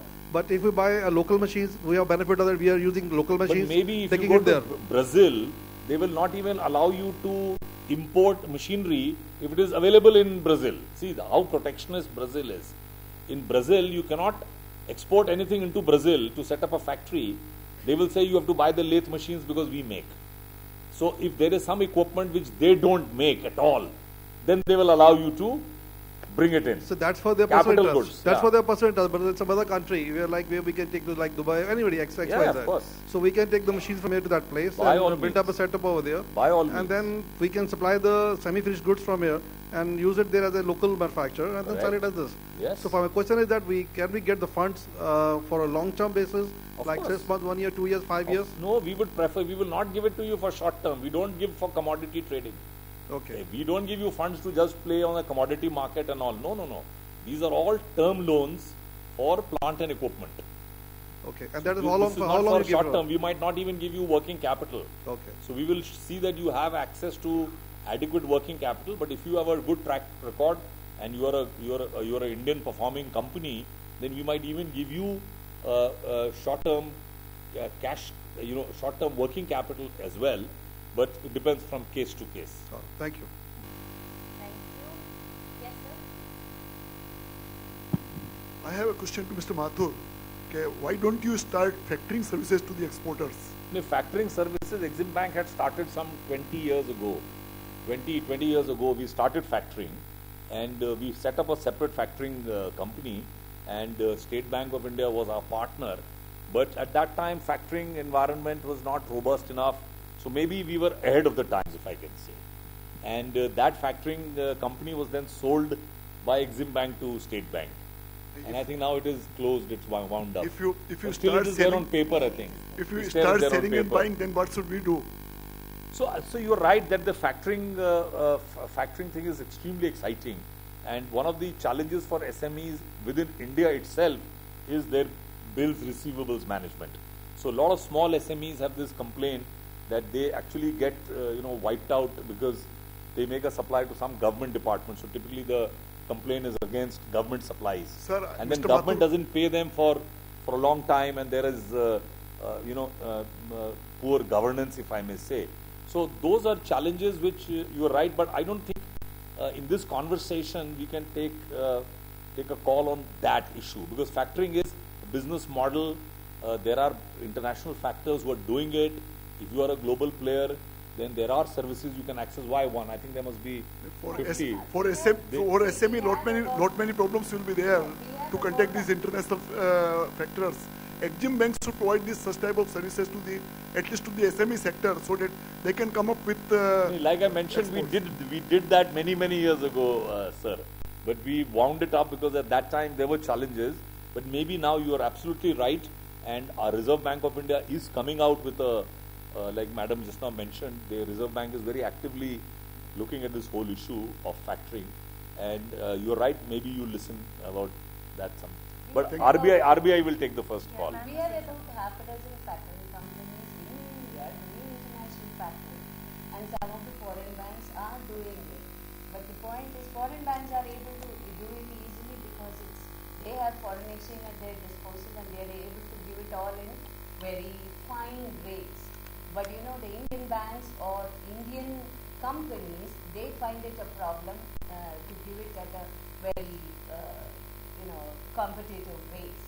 Secondly, there is a total confusion about stamp duties because each state government has its own, and about the treatment of the outstandings, in the balance sheet. So these are still to be solved. So in this whole quagmire, we are just lost. By then, I don't know how much opportunity will just get away. Because for an MSME, if you look at ECGC's portfolio also, are 90% of the exporters who are availing bank finance and banks are insuring with us are MSMEs. 85% of exporters, we have about 11,000 exporters, 85% of them are MSMEs who are availing the policies, receivables insurance, because account receivables form 40% of the current assets of any enterprise, and it's very important. And MSME cannot go anywhere else. All that they will have is the capability. They are not going to have collateral, as I repeat. Banks would insist on that. Banks, to do clean lending, will have an issue. They want an insurance, or they want a guarantee, or without that they will not be able to. Madam, funding may not be a problem. The problem is the rate of cost of the funds. That's the most important question. That's why we are asking Mr. Mathur that he should come out with the help. No, you are right. Thank See, you. Actually, you are absolutely correct that the concerns are huge. And one of the things that I have been articulating is that while the trade treaties and other rules of trade are there being worked about, with Basel III kicking in by 2019, the requirements under Basel III for trade finance is so onerous, because you will have money laundering, then liquidity requirements, capital provisions, that globally trade finance is going to dry out. And I think even in the G20, this is a very big issue which was discussed, and I think India also articulated concerns that while you might have the rules of trade in place, it all looks very nice and comfortable that this country, that country can trade, blah, blah, blah. But who's going to finance that? Now, global financial firms, big, huge banks are under a huge watch. So I would say that while this liberalization has occurred over the last 20 years, the global financial architecture is again becoming protectionist. So you can have some economies trying to bring in more regulatory rules. So Basel III, in my mind, is going to decimate large number of developing countries, because they will not be able to access trade finance. A small Burundi or a small Gabon, they will not be able to access from a Barclays or a Citibank funds, because the capital requirements for those banks for taking such exposures to countries, companies is so onerous that they will say, oh, let's stop this trade finance. So once trade finance stops, many of these countries will be badly hit. Now India will again, rightly or wrongly, because we are not so much globalized, integrated, we may not take that hit, because we got a huge Indian market. So while globalization but just watch this.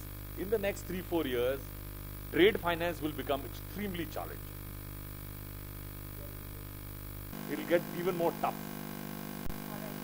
That's why a strong Indian company is required. So have a very strong Indian company, then leverage.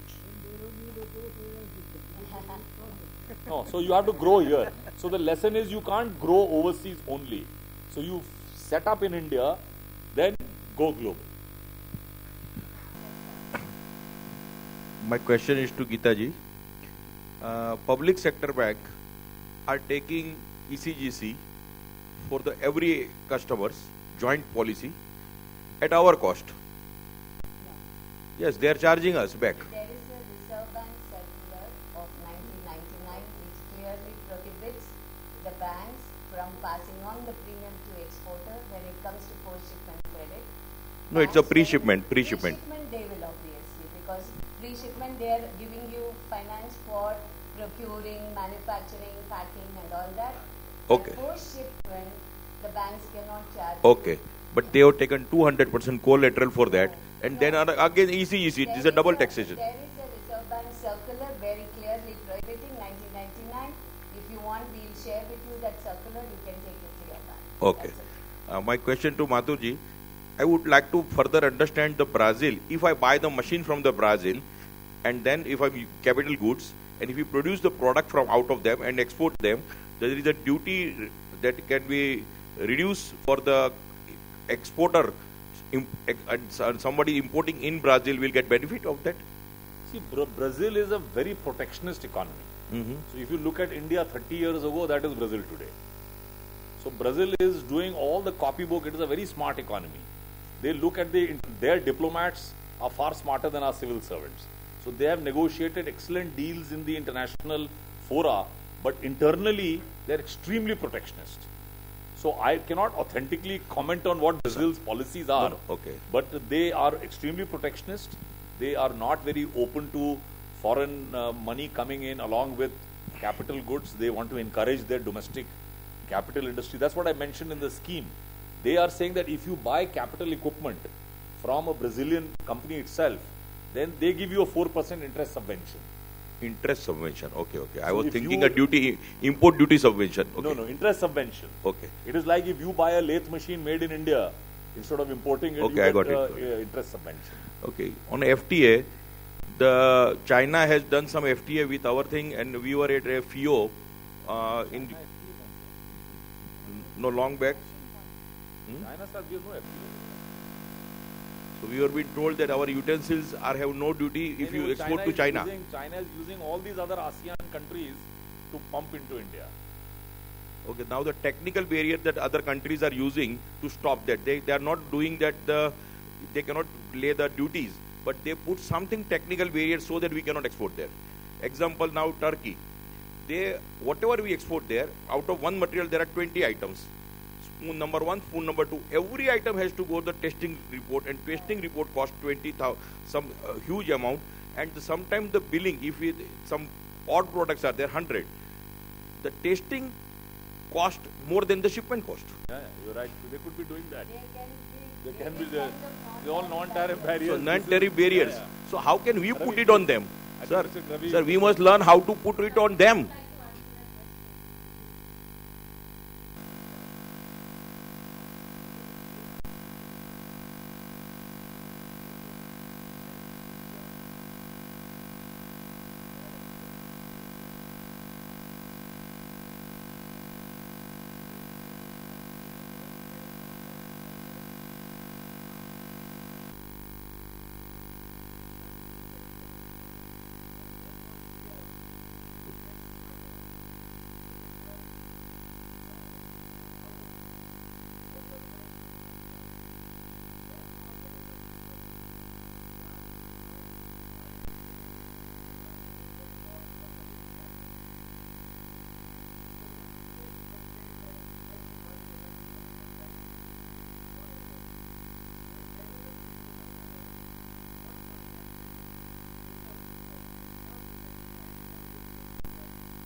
Sir.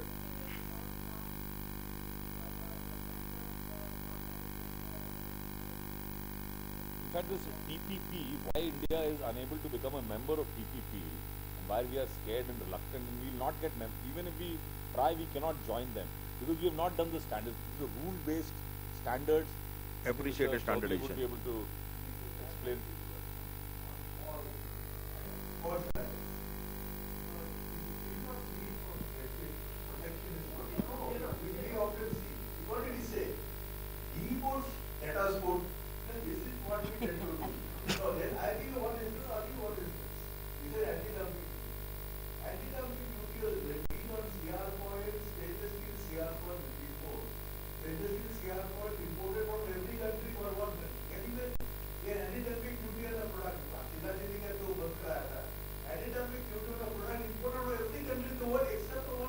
In the So these kind of things, what happened right now, there are anti-dumping duty and allowances imported from Korea. Korea is a set-off country. What are you doing putting an anti-dumping duty and allowances made in India are not possible. You cannot put it on a car or export and never meet the requirements. So anti-dumping duty has become another little astra. And all it does is eventually we break our own necks. Our export capability is undermined. Our competitiveness is undermined. Standards we should do for our own interest. But very often, this transfer pricing issue politics, why does this become such a taxation issue? Because those fellows say, those fellows do it to us, we do it to them.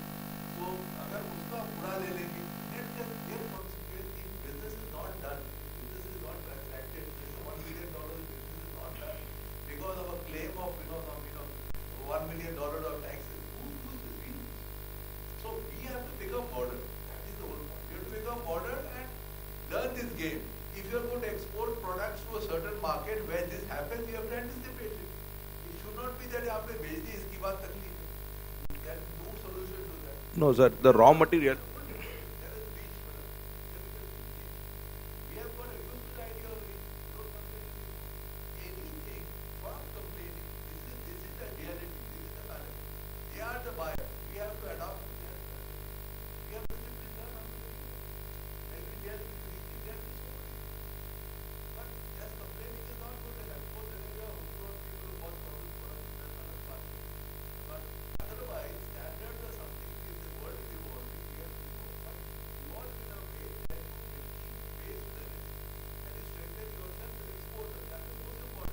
Chaudhuri, you can give them the pharmaceutical example.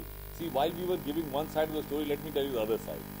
The entire pharma industry in India grew on the strength of our fellows importing the APIs from China. And we then followed the standard. We played the copybook rule. We set up all our pharma companies in India, copybook style, and we could export it into America. But actually China, we were gaining at the strength of something being made by the Chinese, and we were doing some tinkering in India. Standardization. And we could then export. Now we took full advantage. So look at our pharma exports. It cascaded, went up, and we are right at the top. But then what goof up we did a couple of years ago? We did 1 or 2 compulsory licensing. We invoked the compulsory. Some molecules, some trouble. I'm not justifying all that. Yeah, I know. But it's such a kya hua? Just because of that 1 or 2.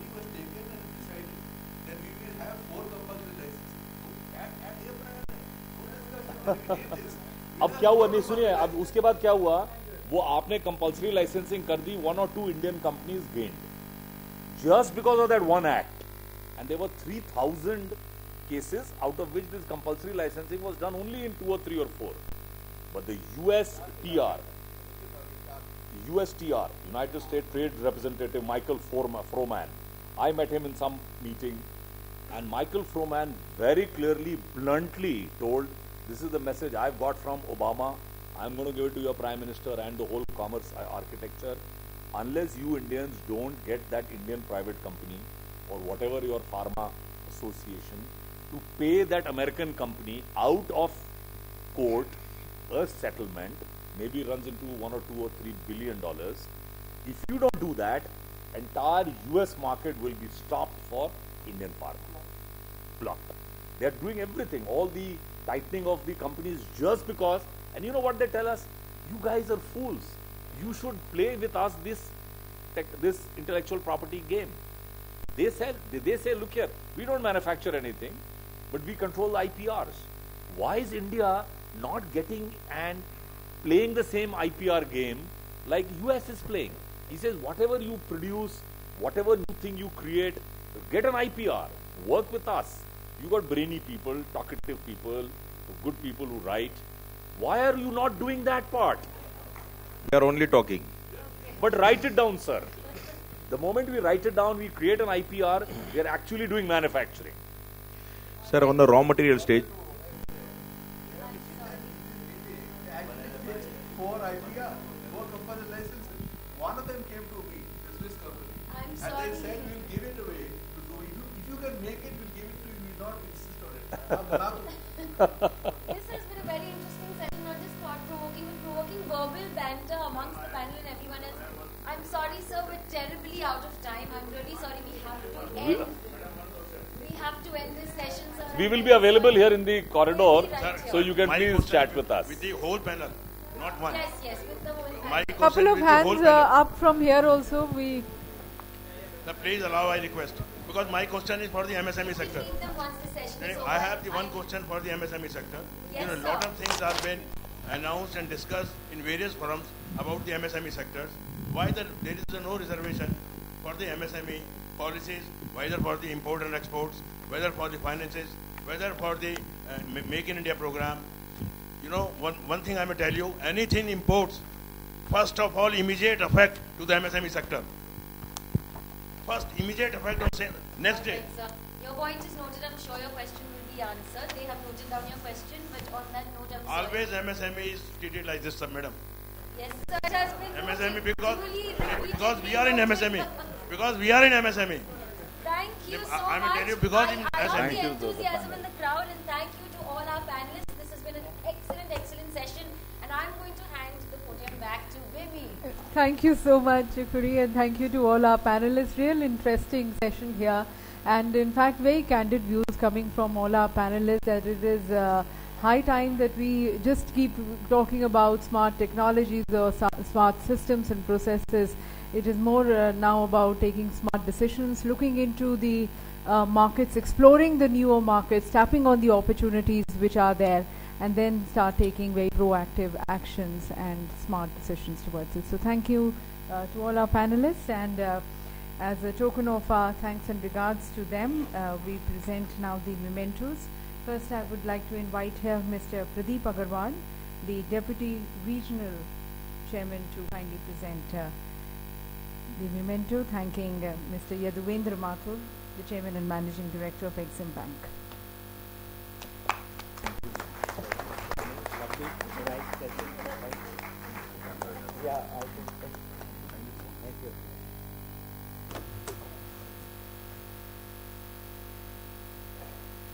May I now request Ms. Kamna Raj Agarwala, the Regional Chairperson North, EEPC India, to kindly present the memento.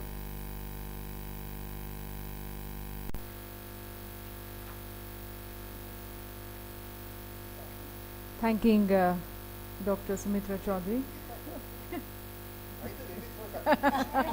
You can, okay, the lady to the lady, the lady to the lady, let it be the verdict of the panel, lady to the lady. So thanking Ms. Geetha Muralidhar. That's the view we're looking at it. We're saving the best for us.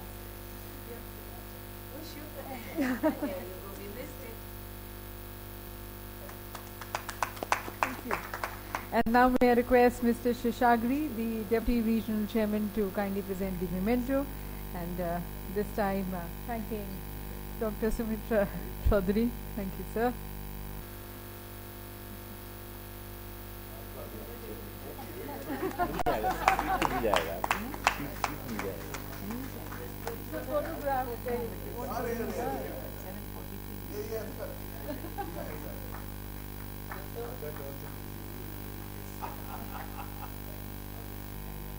And to thank our moderator, I would like to request Mr. Bhaskar Sarkar to kindly present the memento, the Executive Director and Secretary, EEPC India. Thank you, Khuri. Thank you for moderating the session.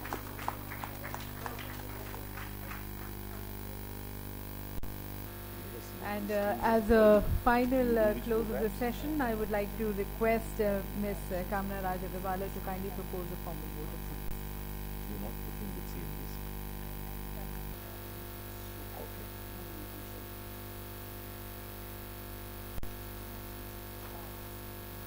Good afternoon, ladies and gentlemen. I think we've just had a phenomenal session. Yes. And I think we need to clap on that before I say anything else.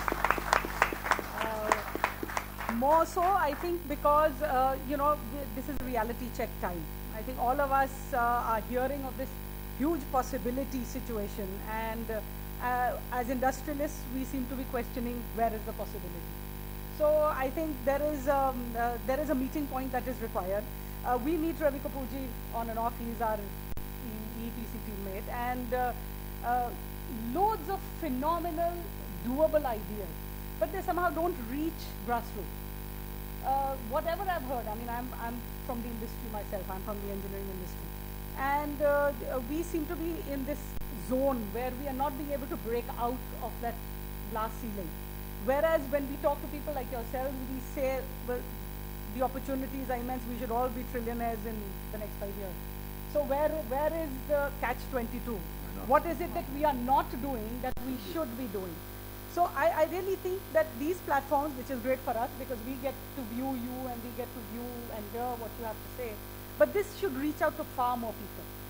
And how we are going to do that, how are our new innovators?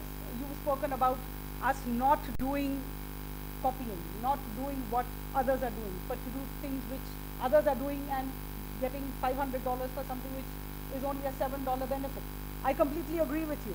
But what is it with our best of minds and our best of faculties, great entrepreneurial energy of this country, something is not happening. And we need people like yourselves to bring this to grassroots. And the question is how? The question is how? The dilemma is yours as well, because in all your conversations I've heard, what is it that we need to do? You're right. You're sitting in a place where you see it. We are sitting in a place where we can do it, but it's the connect is not happening. Yeah, I mean, obviously we are 60%. MSME is 60%. So it's 60% of that energy, that capsulated energy, which needs to break out. Thank you so much. Thank you, Mr. Saumitra Chaudhuri. I think we have met before. Grassroots guy who really feels for the industry and the MSME. Please reach out to the innovators, to the students who are now going to be the entrepreneurs and the MSME, because they are the ones who are really going to take us forward in the next 15 years, where all of us see India going. Thank you, Shri.Yaduvendra, Mathurji. You have lots of spunk in what you say. And seriously, a lot of it ticks with us in the industry. It ticks. So I think we just need to make that connect. I think it will happen. Thank you, Geetha, Muralidhar. Wonderful, very, very real, very gentle. You are our protection. We are so unprotected, seriously. The MSME is a seriously unprotected, scary entity. And for us to take that big money and become big, we need all three of your support. Thank you. Thank you so much for a lovely program. Thank you. Thank you very much. Thank you. Okay. It was a pleasure meeting you, sir. I met with Masuri. I think he invited. Yeah, thank you, Ms. Kamna Raj. So very beautifully and so aptly presented and concluded. Thank you very much. Thanking once again all of you also. May I request you now, ladies and gentlemen, to please join us for high tea. Also requesting our panelists to please join us for high tea. And 5 o'clock, ladies and gentlemen, the registrations shall begin for the award ceremony. 5:30, you're requested to kindly be seated at your respective places. And by 6, we are expecting the Honorable Minister. 6, we should be starting with the award ceremony, but we request your presence before that. Please have yourself registered for the awards.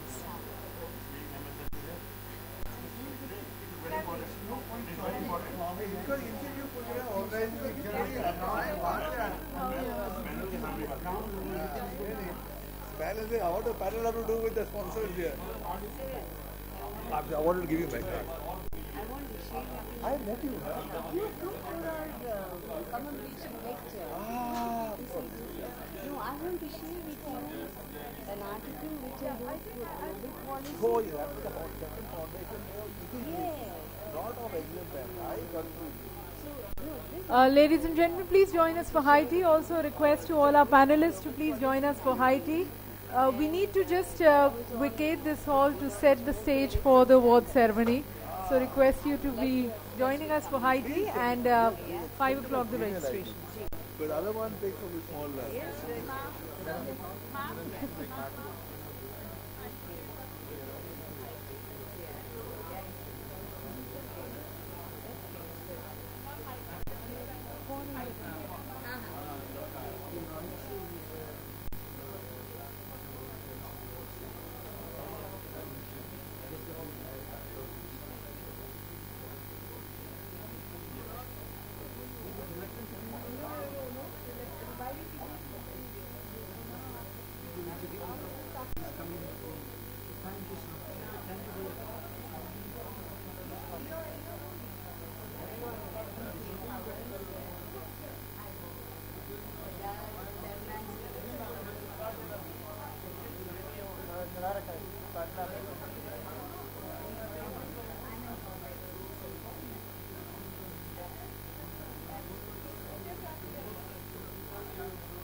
ये आप मेरे को दे रहा हूँ, मैं इधर से photograph ठीक है, तो मेरी पूरी फोटो आएगी आपकी आएगी तो इसमें क्या यहाँ से आएंगे यहाँ पर हम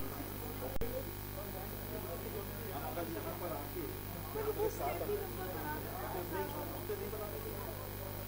यहाँ पर तो क्या है कि लकीर के फेस्टिवल की बात है, हमने उनको कहा कि भेजिए extra money will do everything, फिर सर यहाँ पर हम कंपटीशन नहीं कर सकते, कहाँ रखना कितना वो कर सकते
Ariana.